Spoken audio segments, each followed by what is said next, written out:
মধ্যপ্রাচ্যে Iran, Israel ও যুক্তরাষ্ট্রের মধ্যে উত্তেজনা নতুন কিছু নয়।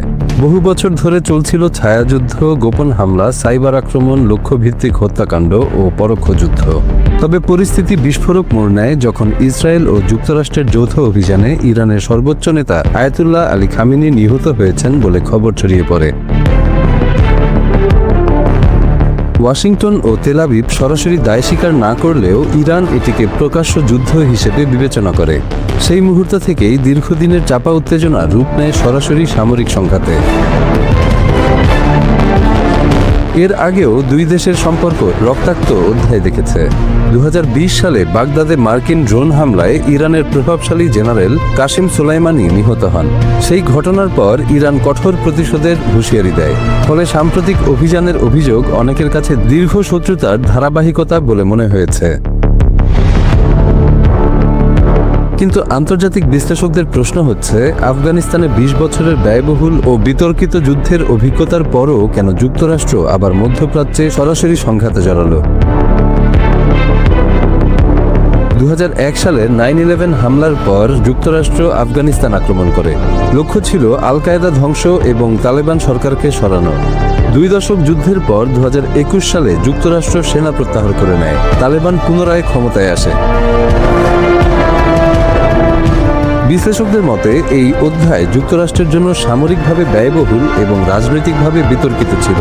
হাজারো প্রাণহানি, ট্রিলিয়ন ডলার ব্যয়, সব মিলিয়ে আফগানিস্তান যুদ্ধকে অনেকেই অসফল দীর্ঘমেয়াদী হস্তক্ষেপ হিসেবে দেখেন। আফগানিস্তান যুদ্ধকে অনেক বিশ্লেষক যুক্তরাষ্ট্রের জন্য কৌশলগতভাবে সীমিত সাফল্য এবং রাজনৈতিকভাবে বড় চ্যালেঞ্জ হিসেবে মূল্যায়ন করেছেন। কিন্তু ইরানের ক্ষেত্রে পরিস্থিতি ভিন্ন, কারণ এখানে শুধু সামরিক নয়, বরং আঞ্চলিক প্রভাব, পারমাণবিক সক্ষমতা এবং মিত্রদের নিরাপত্তা সব মিলিয়ে যুক্তরাষ্ট্রের কৌশলগত স্বার্থ আরও জটিলভাবে জড়িত। ওয়াশিংটনের দৃষ্টিতে ইরান কেবল একটি রাষ্ট্র নয়, এটি একটি আঞ্চলিক শক্তি কেন্দ্র। লেবাননে হিজবুল্লাহ, গাজায় হামাস এবং ইয়েমেনে হুথিদের প্রতি সমর্থনের মাধ্যমে তেহরান মধ্যপ্রাচ্যে প্রভাব বিস্তার করছে, এমন অভিযোগ বহুদিনের। এর সঙ্গে যুক্ত হয়েছে ইরানের পারমাণবিক কর্মসূচি নিয়ে পশ্চিমা বিশ্বের উদ্বেগ।